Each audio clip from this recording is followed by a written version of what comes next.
Glory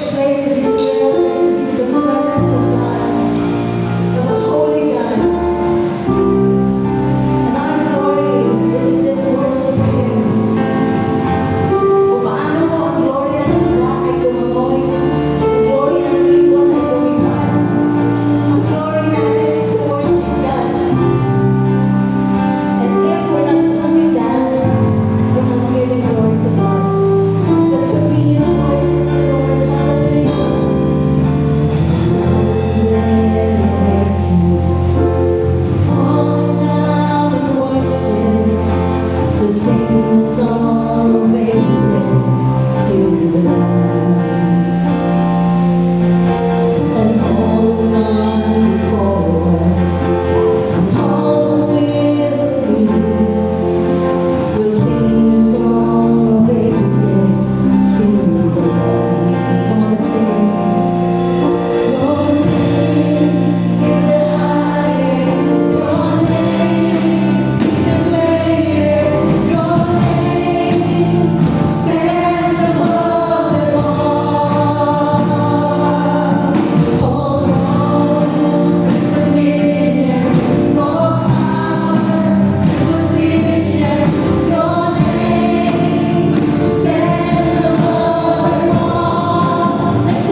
Kamayin natin po sila. Welcome po natin ang bawat isa. Hallelujah. We thank you, Lord. Salamat, Panginoon. Tayo manatili nakatayo. Buksan natin po ang ating Biblia.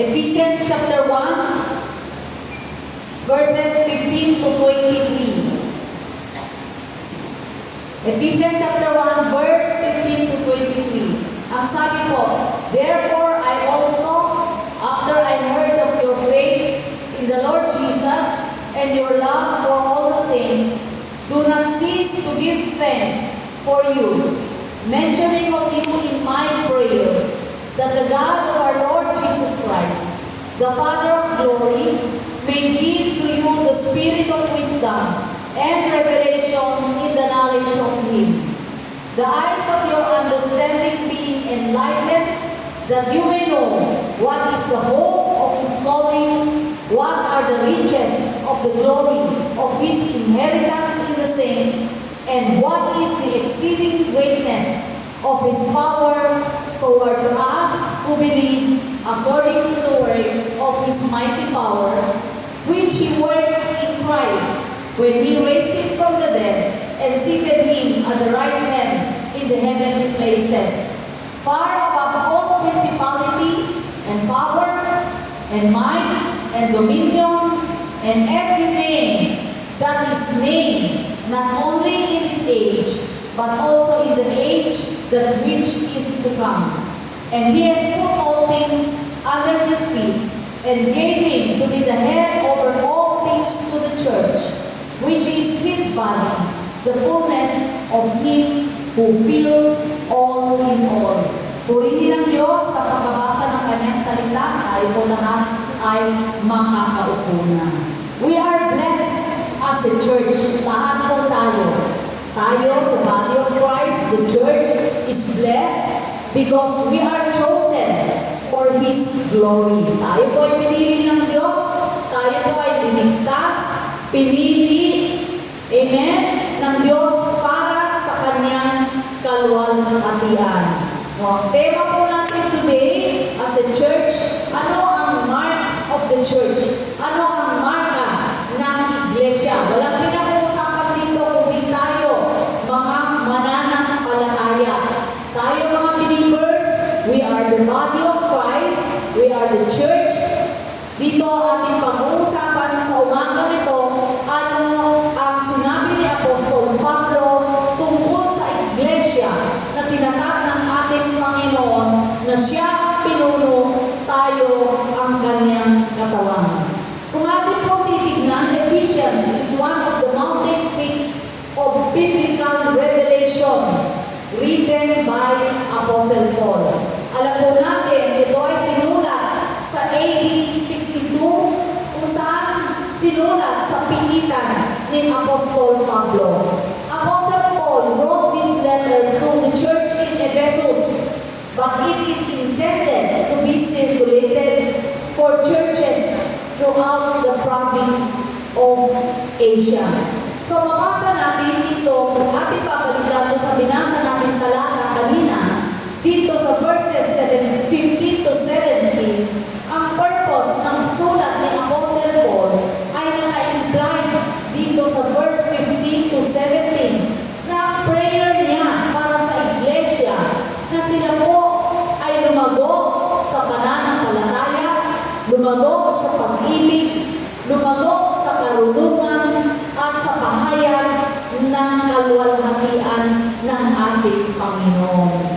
Paul discloses awesome blessing of grace na pinagkaloob ng Diyos sa Kanyang iglesia, yung spiritual power and authority na ibinigay sa atin para ma-overcome natin at mapagtagumpayan natin ang gawa ng kaaway.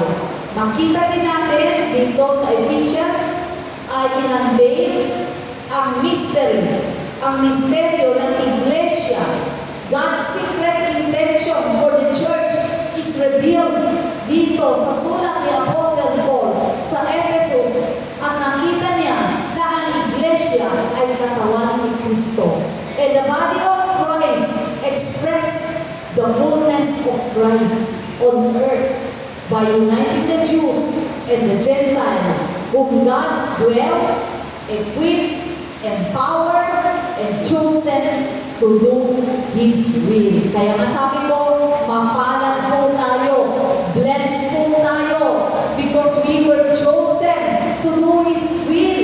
We were chosen by God, and God empower us so that we can do all the things that He wants us to do for Him. At makita din po natin, ang sabi ni Apostle Paul, na ang iglesia will go through the maturing process.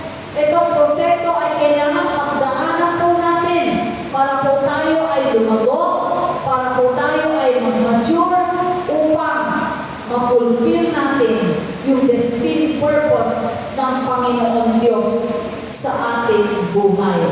So sa chapter 1 ay makita po natin na si Apostle Paul ay dinescribe niya yung believer's position. Position ng mananampalataya.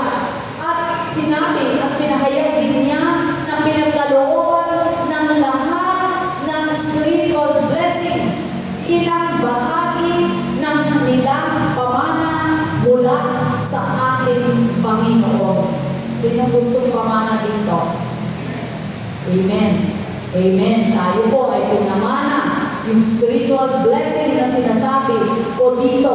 At dito sa verse 15 hanggang verse 20, ito po ay prayer ni Apostle Paul sa iglesia. At ang prayer na ito ay nagre-reflect yung pinakamataas na mithiin ng Diyos para sa kanyang iglesia.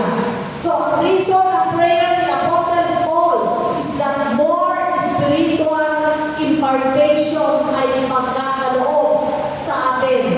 Wisdom, revelation, knowledge concerning God's redemptive purpose in the present and future salvation, at maranasan natin ang patuloy na kapangyarihan ng banal na Espiritu Santo na kumikilos sa ating buhay.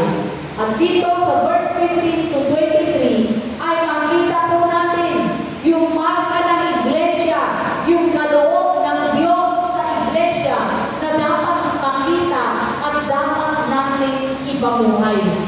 Tayo ay tinawag ng Diyos para sa kanyang kaluwalhatian.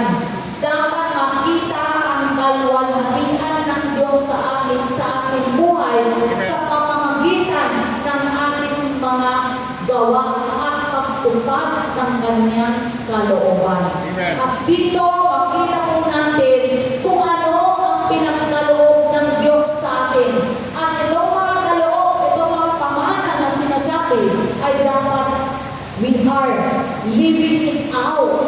Dapat nakikita, dapat nagmamanifest, dapat pinapamuhay at ginagawa po natin. So sa umaga nito, ating himayin ang prayer, which is the mark of the church, ang prayer ni Apostle Paul na nakatala dito sa verse 18, Ephesians chapter 1 verse 18, the hope in which God has called us. Ang pag-asa kung saan tinawag tayo ng ating Panginoon. Hindi lang tayo niligtas ng ating Panginoon, kundi pinagkalooban po tayo ng pag-asa. Ang iglesia, ang mga anak ng Diyos ay may pag-asa.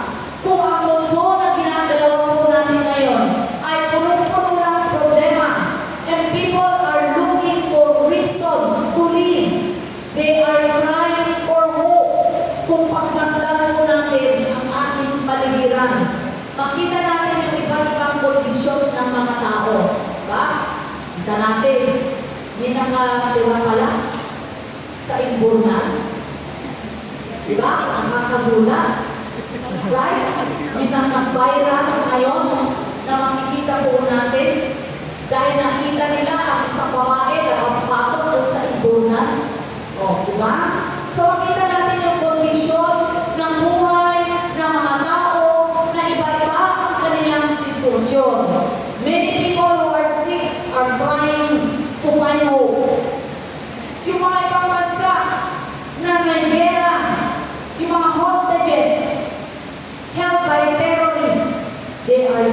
for hope. Yung mga tao na nanggaling sa mga broken families, they are also looking for hope. Yung makikita natin, kung papakinggan natin, hinahin ng mga tao sa labas, yung mga sa pihitan, yung mga sa halfway house, yung mga orphans, yung mga may kapansanan, all of them are looking for hope. They're hoping that life will get better. Pero sa totoo lang, ang hope, malinaw na sinasabi sa Biblia, our hope is in God. At tayo mga believers, we were given the hope. Tayo ay pinagkalooban ng pag-asa at hawak natin ang pag-asa. Ang pag-asa natin ay nasa ating Panginoon Heso Kristo. Kung titignan natin ang scripture verses, there are many verses speaks about the hope that we can find in God. At tayo, Iglesia, body of Christ, we have hope in Christ. We have hope in the Lord. Kaya pinanghahawakan natin ang pag-asa niyan, and we look forward to a better future dahil pangako ng Diyos sa ating lahat. Amen. At makita natin sa scripture verses sa Bible speaks about hope that we can find in the Lord. Sa mga napapagod, sa mga nai-stress sa kanilang buhay, sa mga nararamdaman na tila walang katapusan sa paghahabol at pagpapagal. Sabi ko sa Matthew 11:28, God will give you rest. Sa mga dumadaan sa pagsubok sa kanilang buhay, God said, He will find a way. Sa 1 Corinthians chapter 10, verse 13, He will give you strength so that you can bear it. Bibigyan tayo ng kalakasan para makakayanan natin ang pagsubok at mga problema na dumarating sa ating buhay. Sa mga gumagawa at nagpapagal sa kaharian ng Diyos, hindi sayang ang lahat ng ating pagpapagal at sakripisyo. Sabi ng ating Panginoon sa Galatians chapter 6 verse 9, ang sabi niya, we will reap harvest in God's proper timing. Sa lahat ng may laban sa buhay, sa lahat ng dumadaan sa problema, kung may battle tayo hinaharap sa oras na ito, sabi sa Romans 8:37, we are more than conquerors in Christ. God also promised to be with us at all times. Sa Matthew chapter 28, verse 20, at sinabi niya, hindi niya tayo pababayaan at hindi niya tayo iiwan. Kung nakikita natin, maraming nangyayaring injustices sa ating paligiran. When people, wicked people, are prospering and good people are suffering, parang ang tindi ng sitwasyon. Dahil nakikita natin ang buhay ay parang unfair. Remember, there will be a day of reckoning. May araw ng makikipagsulit sa ating Panginoon. Bawat isa ay makikipagsulit sa ating Diyos sa kanyang mga ginawa, mabuti o masama. At ang sabi sa Galatians chapter 6 verse 7, a man reaps what he sow. Alam ng Diyos ang lahat ng nangyayari sa ating buhay. Alam ng Diyos ang sitwasyon natin, ang pinagdadaanan po natin. At makita po natin ang lahat ng anak ng Diyos, ang pag-asa ay nasa ating Panginoon. Tayo mga anak ng Diyos na natamasa na natin ang biyaya at pag-asa mula sa ating Panginoon. Kailangan tayo lumabas, bumayo, ipangaral ang magandang balita sa mga taong naliligaw, sa mga taong may problema, sa mga taong mga dumadaan sa matinding pagsubok ng kanilang buhay, sa mga sila at sabihin natin sa kanila na may pag-asa sa ating Panginoon. Ang ating hope, ang ating pag-asa is not found in possession. It is not found in wealth, in position, power, faith, dahil ang lahat ng mga bagay na ito ay mawawala. Isang iglit lang, mawawala ang mga possession po natin. Ang power, hindi tayo forever nasa pwesto. Minsan nasa taas ka, minsan nasa baba ka. Ang mga bagay na ito ay hindi nagbibigay sa atin ng tunay na pag-asa. Only God, tanging Diyos lamang ang pag-asa natin sa ating buhay. At sinasabi ni Apostle Paul na mapalad po tayo, mga mananampalataya, ang iglesia, dahil nung tinawag po tayo ng ating Panginoon, nung pinili po tayo ng ating Panginoon, kalahit sa ating kaligtasan ay ang pag-asa sa ating buhay, dahil ang pag-asa natin ay matatagpuan natin sa ating Panginoon Jesus. Amen? We have hope which God has told us.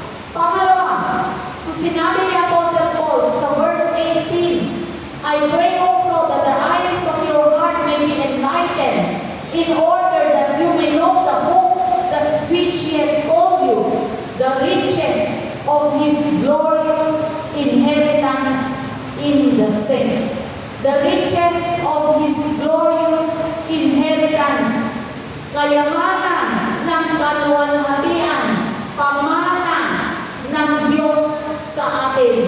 Sabi ko nga kanina, may pamana po tayo, yung kayamanan na inihanda ng Diyos, kayamanan ng kaluwalhatian, ay pamana po natin mula sa ating Panginoon Diyos.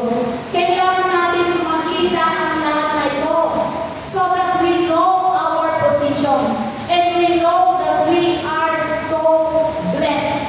Una, makita natin sa 2 Corinthians chapter 5 verse 17. Ano sabi po doon? We are a new creation.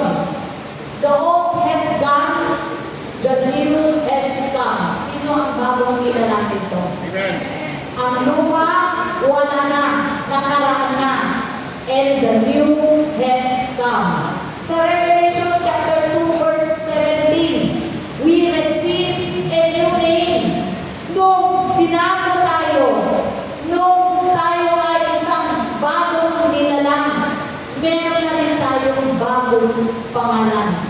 Tayo ay anak ng Diyos, tayo po ay Kristiyano, tayo po ay disipulo ng ating Panginoon Jesus. And we carry the name of Christ. Pangatlo, sa Romans chapter 8, verse 17 to 18, we are heirs of God and joint heirs of Christ. Sinong heirs dito? Heirs tayo na may pamana mula sa ating Panginoon. And sa Revelation chapter 2 verse 10, we receive a crown of life that does not fade away. Amen. Amen? We receive a crown, and that crown ay ihahalin natin in the days to come. We will offer that crown at the feet of Jesus. But when we accepted our Lord and Savior, Jesus Christ in our life, God has given us the crown of life. Sa Revelation chapter 22 verse 4, we will see God face to face and know Him as we are also known. Ang word na known dito means you have a relationship, a personal relationship with God. Kilala natin siya bilang Ama at kilala natin niya tayo bilang anak. Amen?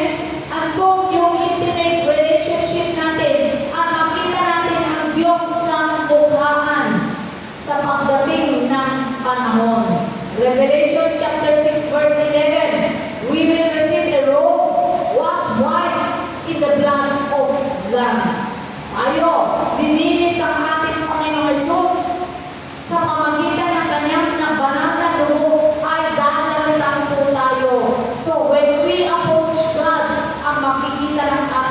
Panginoon, we are cleansed and we are as white as snow. Walang makikitang bahid ng kasalanan dahil lininis na tayo ng ating Panginoon. Dinamitan na tayo ng ating Panginoon. The righteousness of Jesus, yan po ay idadamit po sa atin.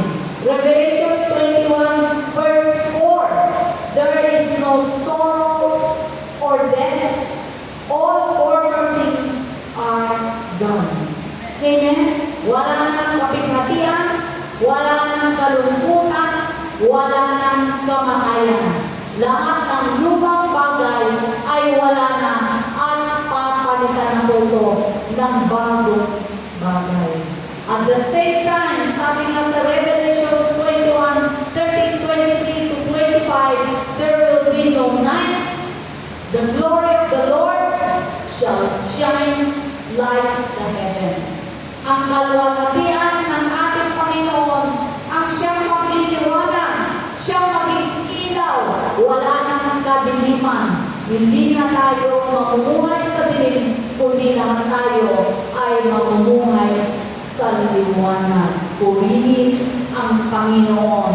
Dahil nakita po natin ang Panginoon Diyos, yung hindi lang pag-asa na pinagkaloob niya sa atin, kundi maraming pamana na hinanda ng Diyos para sa kanyang iglesia.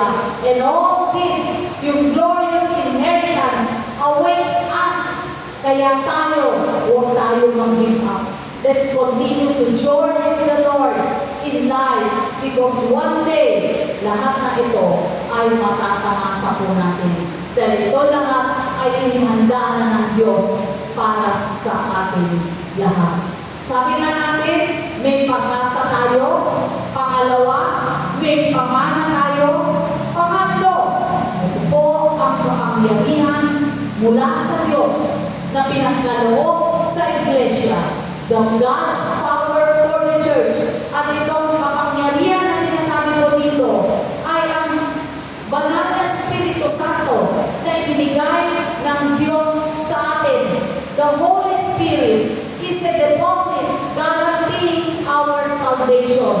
But the Holy Spirit presence, yung presensya ng banal na Espiritu Santo at ang pagkilos niya sa ating buhay, it is a pledge of God for our future inheritance. Makita natin sa Ephesians chapter 1, verses 19 to 20. Ang sabi po dito, His incomparable great power for us who believe. That power is like the working of His mighty strength, which He exerted in Christ when He raised Him from the dead and seated Him at His right hand in the heavenly realm. Ang kapangyarihan ng ating Panginoon, His incomparable great power for us who believe. Sinong gusto ng kapangyarihan ng Diyos? Sinong gusto maranasan ang kapangyarihan ng Diyos? Ayaw natin? Gusto natin. Amen? At yan ay pinagkaloob na ng Diyos sa atin. In the person of the Holy Spirit that is dwelling in our lives and in our heart. Dahil tayo ay templo ng banal na Espiritu Santo, kasama po natin ang banal na Espiritu Santo, ang kapangyarihan ng Diyos ay makikita natin sa banal na Espiritu Santo na kumikilos sa ating buhay. The power of God that is in us is the presence of the Holy Spirit working in us that enable us to overcome the works of the enemy para mapagtagumpayan natin ang gawa ng kaaway. At the same time, mapagtagumpayan natin ang pita ng ating laman. Hindi lang ang kaaway ang kalaban natin. Kalaban din natin yung flesh natin. Yung pita ng ating laman. At makita po na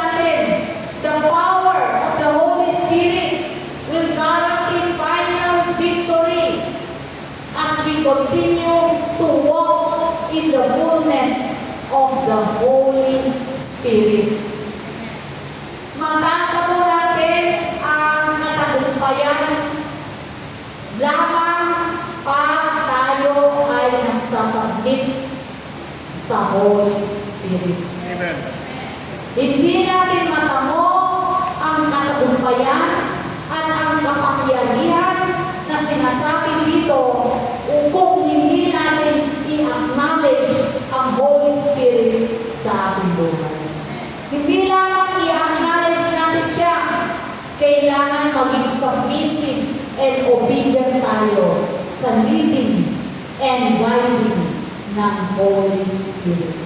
Pinadala ng Diyos ang banal na Espiritu Santo para gabayan tayo, para samahan tayo, para bigyan tayo ng kalakasan, kakayanan, para i-remind tayo ng salita ng Diyos para tama ang ginagawa natin at ginagawa natin ang kalooban ng Diyos sa ating buhay.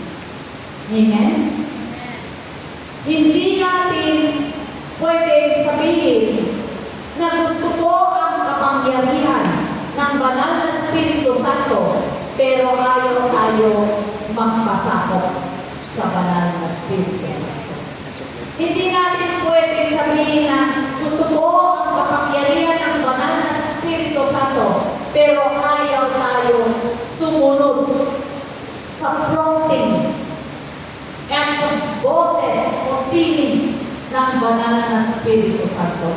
Hindi natin pwedeng sabihin na gusto ko ang kapangyarihan ng banal na Espiritu Santo, pero hindi tayo nagpre-pray, hindi tayo nag-a-attend ng service, hindi tayo nag-devotion, ayaw tayo mag-volunteer sa gawain ng ating Panginoon.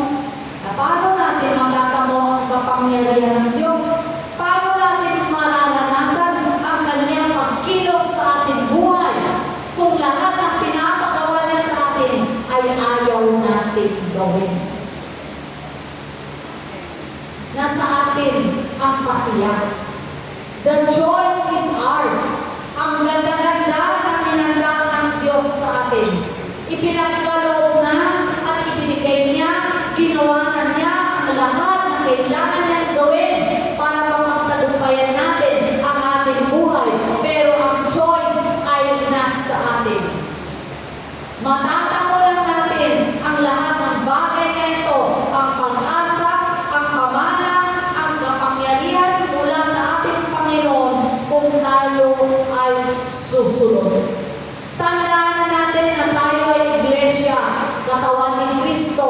Tayo mananampalataya ay pinili ng Diyos para sa kanyang kalwalhatian. Makikita lamang ang kalwalhatian ng Diyos sa mundong ito, sa buhay ng mga mananampalataya at sa iglesia. Kung iglesia ay hindi nagkakaisa, kung ang iglesia ay bahagi, hindi nabibigyan ng kalwalhatian ng Diyos. Kung ang iglesia ay hindi nilalakaran ang katuruan ng Diyos, kung ang iglesia ay matamlay, hindi humahayo, hindi dinadala, pinapangaral ng kanyang balita, the Great Commission na iniwan niya sa atin, hindi natin binibigyan ng kalwalhatian ang Diyos. Sayang naman, pinili tayo for this special task. Pinili tayo for this special purpose. Tapos ayaw natin gampanan. Sayang, special tayo sa mata ng ating Panginoon. Kaya niya tayo tinawag. Kailangan tama ang pagpili natin. Kailangan lakarin natin ang lahat ng pinapagawa ng ating Panginoon sa atin. Naging maalam tayo sa salita ng Diyos. Mag-aral tayo. Laganap ang maling katuruan sa panahon natin ngayon. Kung hindi tayo maalam sa salita ng ating Panginoon, hindi tayo nagbabasa, hindi tayo nakikinig ng preaching, hindi tayo nag-a-attend, paano natin magawa yung bumilos sa atin, wala tayong alam. Ha? Maging sensitive tayo sa pagtuturo ng banal na Espiritu Santo sa atin. Sundin natin ang kanyang kalooban para maranasan natin ang kapangyarihan na pinagkaloob ng Diyos sa atin. There is no limit to the power of God. Ang kapangyarihan ng Diyos ay infinite. Ang kapangyarihan ng tao ay limitado. It can be exhausted, but the power of the Holy Spirit is unlimited, incomparably great. So yung kapangyarihan na yan, malinaw na sinasabi, that power is in us and is made available to us as we fully surrender our lives to the leadership of the Holy Spirit. Amen. Bakit ang kapangyarihan ay hindi nararanasan sa panahon natin ngayon? Ano ang nagiging hadlang? Ang sabi na, ang mababaw natin pananampalataya ay nagiging hadlang sa pagkilos ng kapangyarihan ng Diyos sa ating buhay. Yung faith natin at yung focus natin kung nakabalik sa iba, because many people put their faith in possession. People put their faith in other people. People put their faith in power, in fame, in position. And that will become a hindrance for the Holy Spirit to manifest in their lives and in the church. Kaya tayo, bilang mananampalataya, bilang iglesia, dapat magsabit tayo sa banal na Espiritu Santo. At ilagay natin ang ating pananampalataya sa ating Diyos na nakapokus tayo at all times sa ating Panginoon para maranasan natin ang pagkilos niya sa ating buhay at sa ating iglesia. Ang banal na Espiritu Santo ay patuloy na nangungusap.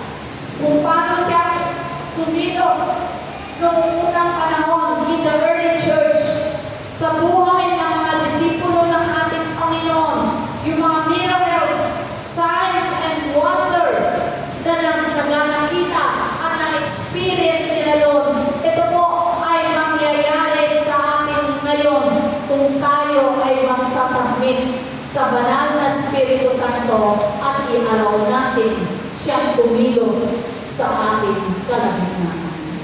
There is no limit in the power of God. At yung power na yan na sinasabi, sabi nga, malinaw na sinasabi na ang kapangyarihan na ito, that power is like the working of His mighty strength, which He exerted in Christ when He raised Him from the dead and seated Him at His right hand in the heavenly realm. So makita po natin yung power, yung mighty power na yan. Sinong makakapatay? Sinong makakabuhay ng patay? Only God. Only God can raise the dead to life. So kung makita po natin how God has raised Jesus dito sa Matthew, the book of Matthew, na nakita natin mula nung pinako siya sa krus ng Kalbaryo, namatay siya, at nakita natin inilibing siya, at nakita din po natin na inutusan ni Pilate ang mga gwardya na sinilyohan to seal the tomb of our Lord Jesus Christ, and they sealed the tomb. What happened? Nagkaroon ng lindol. Nasira yung seal, nabuksan yung tomb. Why? Because nothing can contain the power of God. Amen. Amen? Walang makakakontain, walang makakahinto sa kapangyarihan ng Diyos. Kung ang Diyos ay kikilos at nais kumilos, stop the power of God. The power of God is unlimited, unstoppable, incomparably great ang kapangyarihan ng ating Panginoon. At yan, nakikita natin dun sa pagkabuhay ng ating Panginoon. Kaya nung nakita ng gwardya na ang tomb ay nabuksan at nakita nila ang ating Panginoon, that He is so bright, yung light, yung appearance niya is light and lightning, and His clothes were as white as snow. Ano nangyari sa mga gwardya na nagbabantay doon? They fell to the ground as dead men. Natakot sila. They were so afraid na nag-freeze sila sa takot. Diba? At makita natin, death was replaced with life. God raised Jesus from the dead. And because Jesus lived, we too shall live. Amen. Amen? Yung awit, because He lives, I can face tomorrow. Amen? Dahil buhay ang ating Panginoon, kaya kong harapin ang kinabukasan. Because our hope is in Jesus Christ. And we know that God has prepared a glorious inheritance for all the saints, for the church, and at the same time, God's power is at work in us, hindi in the future, even today, even now, the power of God is at work in us. And that power, yung power, will ultimately conquer death in the future. Lahat po tayo, even the dead will rise. Amen? Those who believe in Christ, that are already dead, they will rise because God will raise them up in the last day. And God gave power to Christ, our Lord and Savior. Ang sabi dito sa verse 20 to 21, and He seated Him at His right hand in the heavenly realm, far above all rule and authority. Kanino binigay ng Diyos Ama? Sa ating Panginoon Jesus. All power and dominion, every title that can be given, not only in the present age, but also in the age to come. Amen. So, ano ginawa ng ating Panginoon? Ang ating Diyos Ama, nung binuhay niya si Kristo, He seated Him at His right hand. And He gave Him the authority above all rules, far above all rules and authority and power and dominion on earth and on heaven. And He gave Him the name that is above every name in the present age and in the age to come. God placed all things under His feet. God placed all things under the feet of Jesus, including the church. Tayo. Amen. So dapat tayo mag-submit sa Lordship ng ating Panginoon Diyos, ng ating Panginoon Jesus, dahil lahat ng bagay sa langit at lupa, kasama ang iglesia, tayo, ang katawan ni Kristo, linagay ng Diyos sa kanyang paanan at siya ang ginawang pinuno natin. He lead us, He empower us, dapat tayo mag-submit sa Kanya. Amen. At kung tayo bilang iglesia ay hindi perfect because we are still being perfected day by day, but we have a perfect head, a perfect God, which is our Lord Jesus Christ. Yung imperfection po natin ay inaayos ng Diyos araw-araw. Huwag natin tignan yung imperfection ng tao.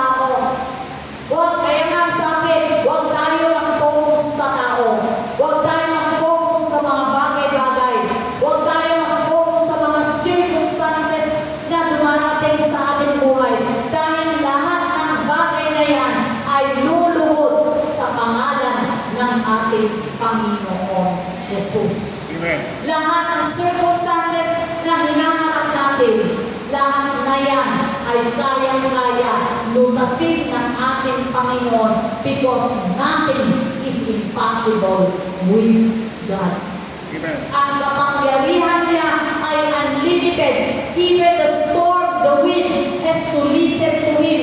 Dahil lahat ng rule, authority, power, dominion, lahat dito sa lupa, sa langit, lahat yan ay linagay ng ating Diyos Ama sa paanan ng ating Panginoon Jesus. Kaya lahat ng created things and created being ay luluhod sa pangalan ng ating Panginoon Jesus. All of us, we are subject to the Lordship of our Lord Jesus Christ. Kaya ang tanong sa atin, tayo ba ay masunurin? Tayo ba ay nagsasubmit? Kung tayo ay nakikinig, tayo ay obedient, tayo ay nagsasubmit dahil tayo ay pinili para sa kanyang kalwalhatian. Pinili tayo para ipamuhay ang kanyang kalooban. Mararanasan natin yung kanyang kapangyarihan sa ating buhay araw-araw. Amen? As long as we submit, as long as we obey, lahat na ito ay mararanasan natin. God appointed Jesus to be the head over everything for the church. Siya ang ating ulo, siya ang ating pinuno. Tayo ay ang kanyang katawan. The church is the body of Christ, and the church is to reveal the very fullness of Christ. Yan ang tema ng Ephesians. Na tayo ay pinili, the church was chosen to reveal the very fullness of Christ.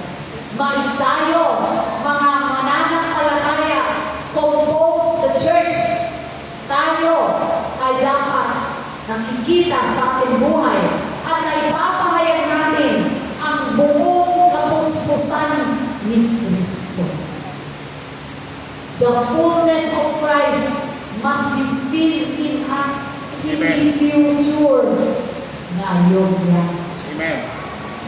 Ngayon yan dapat makita ang kapuspusan ni Kristo sa ating buhay so that yung mga unbelievers, yung hindi pa nakakakilala, yung mga naliligaw, yung mga namumuhay na walang pag-asa, pagka nakita tayo, pag lumabas tayo, nag-minister tayo, pagka nangaral tayo, hindi lang sa pamamagitan ng ating mga labi, kundi sa pamamagitan ng ating buhay na nagmamanifest ang ating Panginoon, sila rin ay madala natin sa paanan ng ating Panginoon Jesus. Napaka-bless po tayo bilang iglesia, bilang mananampalataya. The church is blessed, extremely rich in spiritual blessing. Bakit? Because God has bestowed upon us yung grace, yung blessing, and He continue to work in our lives para ma-fulfill natin ang kanyang purpose sa ating buhay. Today, God is continually uniting us. Kaya nga sabi nga, ang iglesia ay dapat nagkakaisa. Hindi dapat nakikita yung pagbabahagi-bahagi. Dahil ang iglesia ay pamilya ng Diyos. Ang iglesia ay pinili ng Diyos.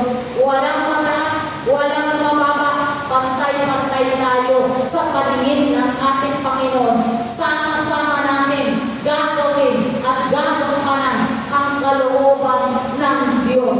And God is continually uniting us as a church, the body of Christ, preparing us, hinahanda na tayo, equipping us, maturing us for His glory. Sinong gusto Sinong gustong ma-equip?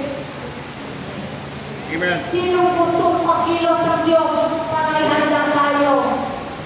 Sinong gusto na kumilos ang Diyos para tayo ay patuloy na mag-mature para magawa natin ang kanyang pinapagawa sa ating buhay? The body of Christ tayo. We are redeemed. We ought to live a life of faith, purity, love, righteousness, and fulfilling God's calling in order to bring Him praise, honor, and glory. Amen. Amen. Blessed pa tayo. Amen. Amen. So blessed na walang salita, walang word na pwede i-describe dun sa blessing na ibinigay ng Panginoon sa atin bilang iglesia. Ang tanong sa atin sa umaga nito, lalakarin ba natin? Amen. Ipapabuhay ba natin? Amen. Na alam natin na tayo ay tinawag at maraming pamana na inihanda para sa atin. At kalakit sa mga pamana niyan ay yung responsibilidad natin bilang iglesia dahil may role, merong pinapagawa ang Diyos sa atin. Handa na ba tayo gumawa? Handa ba tayo lakarin ang salita ng ating Panginoon? Amen? Tayo po lahat ay tumayo.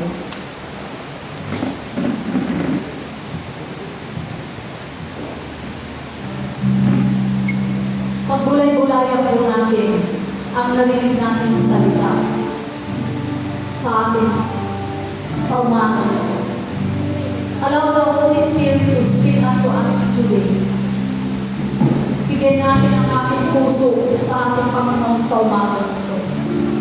Kung nais natin, Lord, kung sinasabi natin, Lord, gusto ko po yan, gusto ko lakarin, Panginoon, dahil alam ko na pinili mo ko. Samahan mo ko, Panginoon Diyos. Sabihin natin sa ating Panginoon sa umaga nito. Hallelujah. Thank you, Lord. Thank you, Lord. Hallelujah. Let's worship the Lord. Hallelujah. Let's sing unto the Lord today. The Lord Jesus.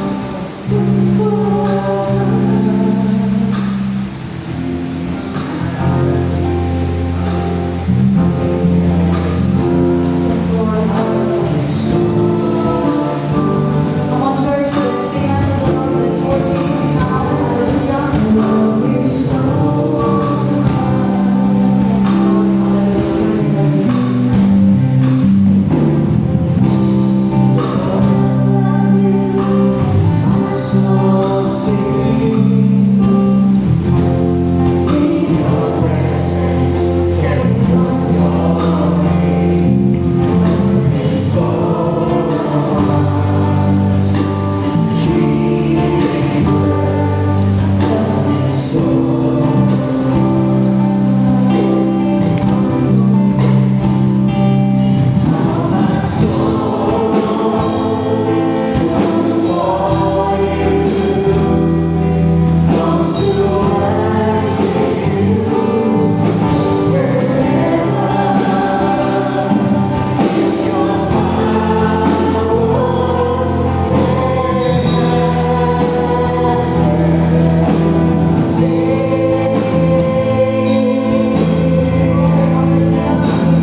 Palakasin mo kami, O God. Patatagin mo kami, Panginoon. Dalangin namin, Panginoon. Lord, ang presensya mo, Panginoon, ay maranasan namin. Ito ay nagbibigay sa amin ng kalakasan. Harapin, Panginoon, ang lahat ng pagsubok na dumarating sa aming buhay. Thank you, Lord God, for all the blessings that you have given us. Thank you, Lord, for choosing us for your glory. We will live out, Panginoon, ang destiny, plan, and purpose, Lord, ay binigay mo sa amin. Lord, samahan mo kami, Panginoon. Salamat, O God, pagpalain mo kami lahat. Pagpalain mo ang bawat isa, pagpalain mo ang iglesia. Palakasin mo kami, Panginoon. Lord, let the fire, Panginoon, that comes from you continue to be in our heart, Panginoon, as we look up unto you, Panginoon, as our blessed hope, O Lord. Maraming salamat po sa pangalan ng aming Panginoong Jesus. Amen. Amen. Amen. Amen. Tayo po lahat ay nakakabot na. Tapo natin ang aming sarili para sa ating communion. Tinatawagan ko si Pastor Darwin. Pastor Arnel, nasamahan ako dito sa harapan. Let's continue to worship the Lord. Bigay natin ang pinaka-the best na papuri, pagsamba sa ating Panginoon because our worship will bring glory unto Him. Let's worship the Lord. Hallelujah.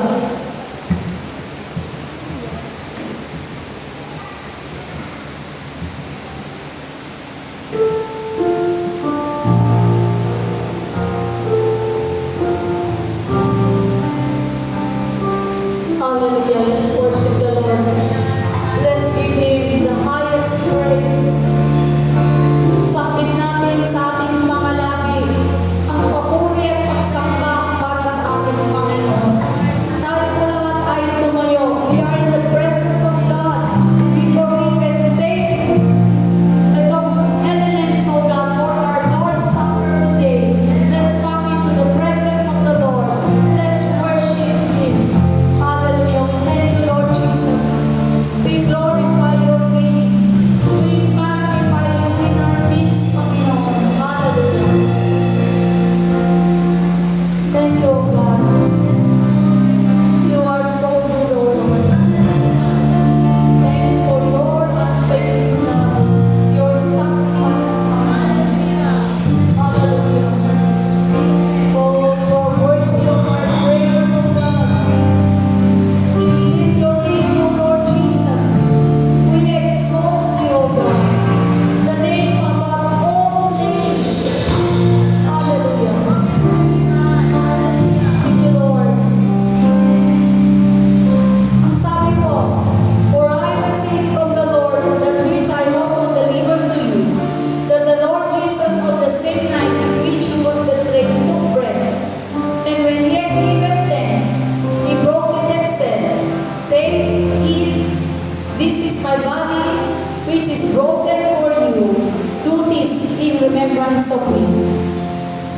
Tayo po ay nakalangin. Panginoon, nagpapasalamat kami sa umagang ito sa inyong kabulihan sa aming buhay.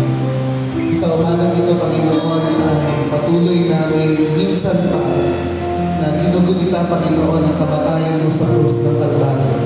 Salamat, O Lord, sa inyong katawan na nabalubay sa krus ng Kalbaryo, Panginoon, bilang katubusan, Panginoon, sa aming mga kasalanan.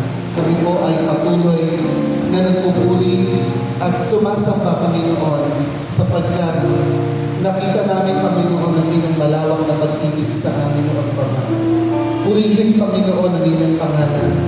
Patuloy namin ilalagay sa aming puso, Panginoon, ang kahalagahan, Panginoon, ng inyong kamatayan sa krus ng Kalbaryo. Kaya sa umaga nito, tanggapin mo ang aming papuri sa pangalan ni Jesus.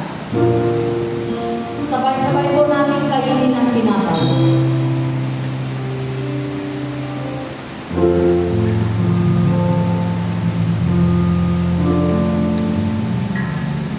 In the same manner, he also took the cup after supper, saying, "This cup is the new covenant in my blood. This do as often as you drink it in remembrance of me." Lord, maraming salamat as we look back 2,000 years ago in the cross of Calvary. Salamat, Panginoon, sa iyong pagmamahal. Salamat, Panginoon, dahil ito, Panginoon, ang paraan upang ipakita sa ating mga anak ang lalim at among Panginoon at iyong pagmamahal sa bawat isa. Salamat, Panginoon, for your grace, for your mercy, and for the power of the blood. Because we believe without the shedding of the blood, there's no remission for our sins. Salamat, Panginoon.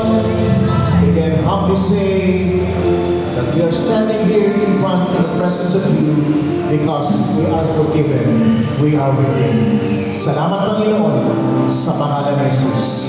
Amen. Sabay-sabay po natin inumin ang sawa. Hallelujah. Lord, we thank you. We praise you. We honor you, O God. Truly, you are so good, O Lord. You are faithful, O God. Salamat, Lord, sa dakila mong pag-ibig, O God. Salamat, Lord, that you gave your life because you love us so much, O God. Lord, so that we can be redeemed. Lord, we can be given an eternal life so that we have hope, Panginoon. Salamat sa ginawa mo sa krus ng Kalbaryo na sa ngayon ang iglesia mo ay tinatamasa. Lord, ang mga pagpapalan na hinanda mo para sa amin, maraming salamat po. Lord, pinupuri ka namin, O God, at lagi namin alalahanin, O God, hanggang sa pulitong pagdating. Lord, ang ginawa mo ang sakripisyo para sa amin. We are forever grateful and thankful, O God. We worship you, we thank you, and we honor you. In Jesus' name we pray. Amen, amen, and amen.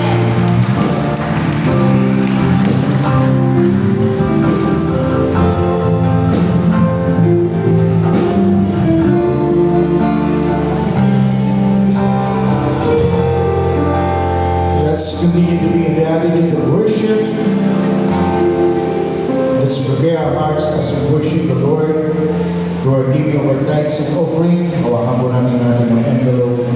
Let's come to God and pray. Lord, salamat, Panginoon. Lord, sa pagkakataon ito, Panginoon, as you chose us for your glory and for your honor. Lord, nakita ng Panginoon, kami ay tumutulong, Panginoon, sa lahat, Panginoon, ng alintungtunin, Panginoon, ay pinag-uutos mo sa bawat isa. Lord, as we continue to worship you, sa paraan ng pabibigay ng aming tithes and offering, I pray ang bawat puso ay malinis at tapat, Panginoon, na magbibigay sa iyo. Lord, sa aming pagtayo, kalapit ng aming pananampalataya sa aming paglapit sa harapan, ay tunay nga, Panginoon, inidideklara namin ikaw lamang at wala nang ibang maluluwalhati at magdadakila sa aming buhay. Salamat, Panginoon, sa pangalan ng Jesus. Maaaring po tayo to come forward and give our thanks to the Lord.